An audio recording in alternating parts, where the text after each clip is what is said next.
Welcome my dear students.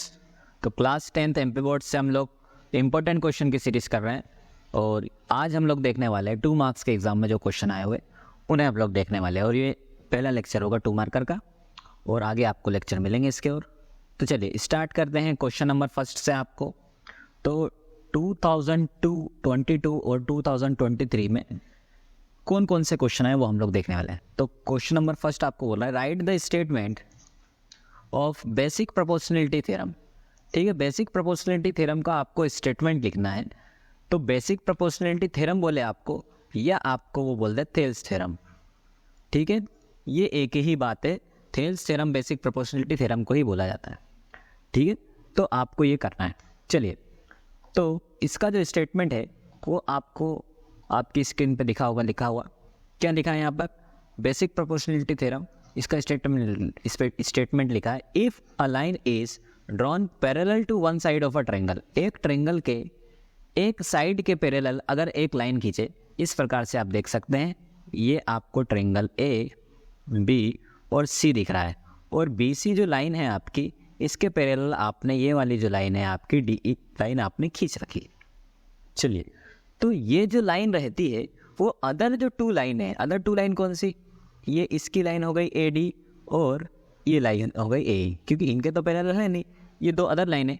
तो इनको क्या कर देगी, जब डिवाइड तो करेंगे डी पॉइंट पे और ई पॉइंट पे डिवाइड करेंगी, तो इक्वल रेशो में क्या करेंगे, डिवाइड करेगी। मतलब अगर ए डी के अपॉन में डी ई लिखा जाए तो वो किसके इक्वल होगा, ए ई अपॉन में ई सी।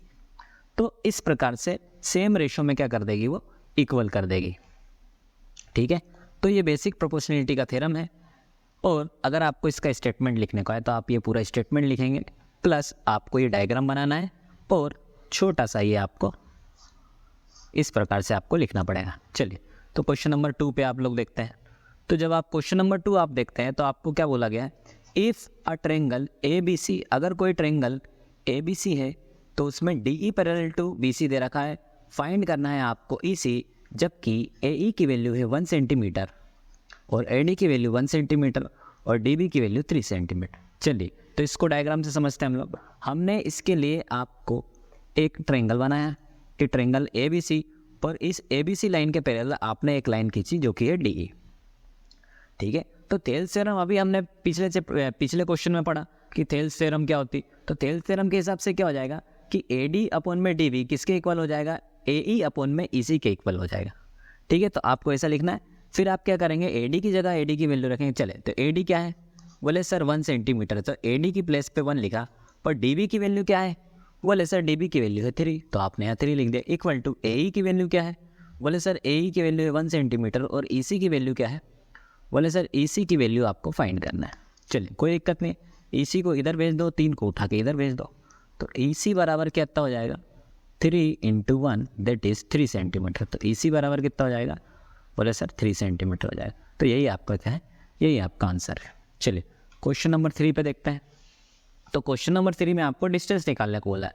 तो क्या बोला, find distance between P46 and Q68। मतलब 2 पॉइंट है आपके पास में, तो ये जो लाइन दिख रही है आपको, इस लाइन पे एक पॉइंट यहाँ पे बना देते हैं P और यहाँ पे बना देते हैं Q। ठीक है, तो 2 पॉइंट P Q ले लिया आपने। अब डिस्टेंस फार्मूला क्या होता है, P और Q के बीच में डिस्टेंस फार्मूला क्या लिखा, ये होता है, क्या होता है डिस्टेंस फार्मूला कि x2 माइनस x1 का square plus y2 minus y1 का स्क्वायर, और इसके पूरे के ऊपर क्या लगा देते हैं हम लोग, रूट लगा देते हैं। चलिए, तो P Q की डिस्टेंस हम लोग किस प्रकार से निकाल सकते हैं। चलो, तो P Q इक्वल टू फार्मूले में आपको क्या रखना है, वैल्यू रखना है। चलो, x2 क्या हो जाएगा और x1 क्या हो जाएगा, तो देखिए ज़रा, ये जो 4 दिख रहा है आपको, ठीक है, ये आपका हो जाएगा x1 और ये जो 6 दिख रहा है आपको, ये हो जाएगा आपका x2 है। ठीक, ये वाला जो 6 है आपका हो जाएगा y1 और ये क्या हो जाएगा आपका y2 हो जाएगा। ठीक है, ये ज़रूरी नहीं कि आपको यही लेना है x1 y1, आप इस वाले को भी x1 y1 ले सकते हैं, बट ये याद रखना है आपको, जो पहली वैल्यू होगी हमेशा वो x की वैल्यू होगी और जो दूसरी वैल्यू रहेगी वो y की वैल्यू रहेगी। चलिए, अब वैल्यू रख लिया अपन ने, अब इस वैल्यू को क्या कर देते हैं, पुट कर देते हैं अपने फार्मूले में। तो भाई साहब x2 की जगह पे क्या लिखा था आपने, बोले सर x2 की जगह पे हमने लिखा था 6। ठीक है, ये अगर दिख नहीं रहा है तो इसको क्या कर दो, थोड़ा सा इरेज कर दो। ठीक है, फिर से इसको भी देख लेते हैं, अब इजी दिखेगा। तो x2 की जगह पे क्या लिखा था हमने लिखा था 6, माइनस की जगह माइनस, x1 की जगह पे 4, स्क्वायर का स्क्वायर प्लस y2 के प्लेस पे क्या हो जाएगा, y2 हमने लिया था ये, तो ये 8 माइनस y1 मतलब क्या लिया था, ये लिया था 6। चलो तो y1 6 का स्क्वायर, तो पी क्यू इक्वल टू कितना हो जाएगा, बोले सर पी क्यू इक्वल हो जाएगा आपका, बोले अंडर रूट लगाएंगे आप, 6 में से 4 जाएंगे 2 का स्क्वायर प्लस 8 में से 6 जाएंगे 2 का स्क्वायर। चलिए भाई 2 का स्क्वायर क्या हो जाता है, 2 का स्क्वायर हो जाता है 4 प्लस इस 2 का स्क्वायर भी 4, तो 4 और 4 क्या हो जाएंगे, अंडर रूट में 8। अब अंडर रूट में 8 कैसे बाहर निकलेगा कि 2 इंटू 2 इंटू 2, इस प्रकार से 8 हो जाता है, लिख सकते हैं बिल्कुल, 2 दूनी 4, 4 दूनी 8, 2 2 4, 4 2 8, तो यहाँ से एक 2 की जो जोड़ी रहेगी, 2 का पेयर रहेगा, बाहर निकल जाएगा, तो ये 2 अंडर रूट में बचा 2, तो 2√2 इसकी वैल्यू आ गई। और यहाँ पे हम लोग को क्या लगाना पड़ेगा, यूनिट लगाना पड़ेगी, क्यों, क्योंकि डिस्टेंस हमेशा किसी यूनिट में होगी, मीटर में, किलोमीटर में, सेंटीमीटर में। तो ये 3 क्वेश्चन आपको हो जाते हैं। क्वेश्चन नंबर 4 हम लोग देखते हैं। अब क्वेश्चन नंबर 4 आपको फिर से कोऑर्डिनेट ज्योमेट्री का क्वेश्चन आ गया है। अब आपको इस बार क्या करना है, आपको मिड पॉइंट निकालना है, ये पॉइंट ए बी और -a और -b। देखिए इसका आंसर वैसे तो आएगा 0,0 आएगा, है ना, लेकिन फिर भी हमको क्या करना पड़ेगा, सोल्व करना पड़ेगा। देखिए ये पॉइंट क्या है, अगर ऑब्जेक्टिव आ जाए तो डायरेक्ट लिख सकते हैं, ये पॉइंट क्या है, एक दूसरे के अपोजिट है, एक दूसरे के अपोजिट रहेंगे, मतलब ये क्या रहेंगे, सेंटर से इसका मिड पॉइंट रहेगा, इधर कुछ रहेगा प्लस में वैल्यू, इधर कुछ रहेगा, इधर प्लस में या इधर माइनस में, है ना, तो सेंटर की जो वैल्यू रहेगी कोऑर्डिनेट की वो 0,0 आएगी। लेकिन आप ऐसे डायरेक्ट तो लिख नहीं पाएंगे ना, तो इसको आपको क्या करना पड़ेगा, सोल्व करना पड़ेगा। चलिए तो इसको अपन क्या करते हैं, सोल्व करते हैं। चलो तो पेन का कलर थोड़ा सा बदल लेते हैं।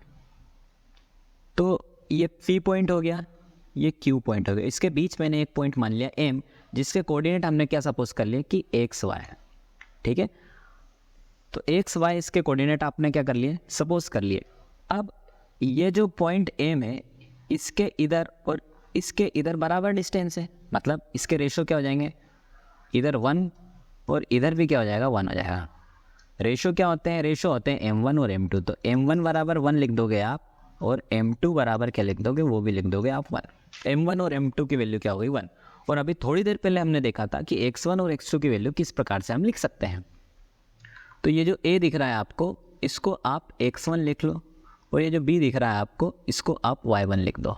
चलिए ये जो -a है, इसको X2 ले लो आप, और ये जो B है इसको क्या ले लो, Y2, है ना। चलो भाई, तो वैल्यू रखना है आपको। चलिए x की वैल्यू निकाल रहा हूँ, x इक्वल्स टू, चलिए फार्मूले में वैल्यू रखना है। बताओ M1 की वैल्यू क्या है, बोले सर 1 है, इंटू x2 की वैल्यू क्या है, बोले सर ये रही x2 की वैल्यू माइनस है, तो आपने लिखा माइनस है, प्लस M2 की वैल्यू 1 और x1 की वैल्यू कितनी हो जाएगी, a हो जाएगी। चलो M1 1 + 1, तो ये क्या हो जाएगा, x इक्वल्स टू -1 का 1 में मल्टीप्लाई करोगे -a, +1 का a में करोगे +a, और 1 और 1 हो जाएगा 2। अरे बेटा -1 और +1 काटते हो, मतलब 0 आया, 0/2 दैट इज 0। तो x की वैल्यू आपको क्या मिल गई, यहाँ पे लिख देता हूँ मैं, x की वैल्यू मिले 0। अब आपको क्या करना है, y की वैल्यू निकालना है आपको, ठीक है। इसको उठा के यहाँ रख देता हूँ। चलिए y की वैल्यू निकाल लेते हैं। तो कुछ नहीं करना है, फार्मूला में वैल्यू पुट करना है, y इक्वल्स टू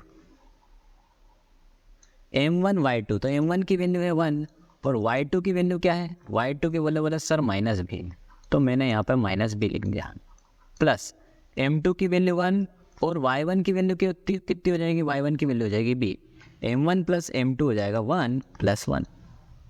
चलिए भाई 1 का -b में मल्टीप्लाई करोगे -b आएगा, और +1 का मल्टीप्लाई b में करोगे +1 आएगा हमें, 1 और 1 2। अरे -b और +b काटते हो, बोले तो 0/2 दैट इज 0। अरे y की वैल्यू भी क्या आ गई, y की वैल्यू भी आ गई 0। तो ये आपका सम सोल्व हो जाता है।